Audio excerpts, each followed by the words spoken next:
Hi there, Rabbi. A subject that's coming up more and more in the news, and dare I say it, on social media, is doom scrolling.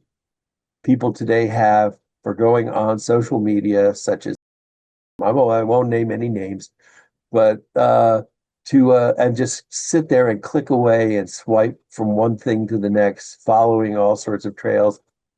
What is it about doom scrolling? Is it the first horseman of the apocalypse? It's fascinating, Joe, because doom scrolling is not new. Before recorded history, human beings didn't like reality. People were looking for not an alternative reality, but a way to escape. And that goes back to the earliest beer, wine, alcohol, smoking, hallucinogens, mushrooms. We can go back to even before recorded time. And then we find out that recorded time was recording what people were doing to escape reality. One is human beings get bored with what is. The other thing is we don't like what is. We've never liked what is. And we now have more convenient and easy ways to escape reality. Remember, that's what movies are about. That's why people wrote books. That's why they had plays.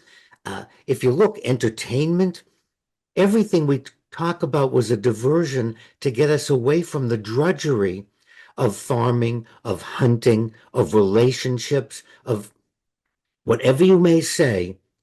And that was the function of religion, was to provide us with some tools so that we actually could live with reality and be okay. The problem now, Joe, is we have a much more easy, convenient way to escape reality. And we thought it didn't have any side effects. Drugs, hallucinogens, alcohol, they all have side effects. They have a tendency to destroy us physically and emotionally. So we thought, oh, you can surf the net, you can read this, you could do that. We thought all of those things would be harmless diversions. What we've discovered, Joe, is they are harmful and they have side effects. It's there's no free lunch, and it's a mistake to single out under 18-year-olds and try to control them. The problem is us. It's all of us. It's human beings.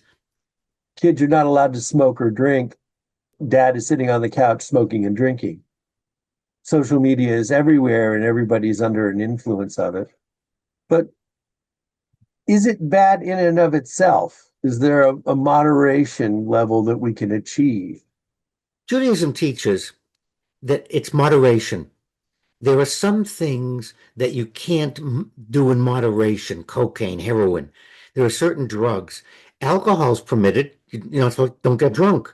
So Judaism has always said we have to look at what is and what does it do to me? How do I handle it? And I think we need to go back to AA, and we have to say the same thing about social media. I can't handle it.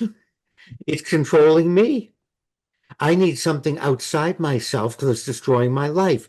And when we won't admit that, so we're going to ban it for young people, but we're not willing to take the first step and say, Joe, I'm powerless over social media and it's taken over my life.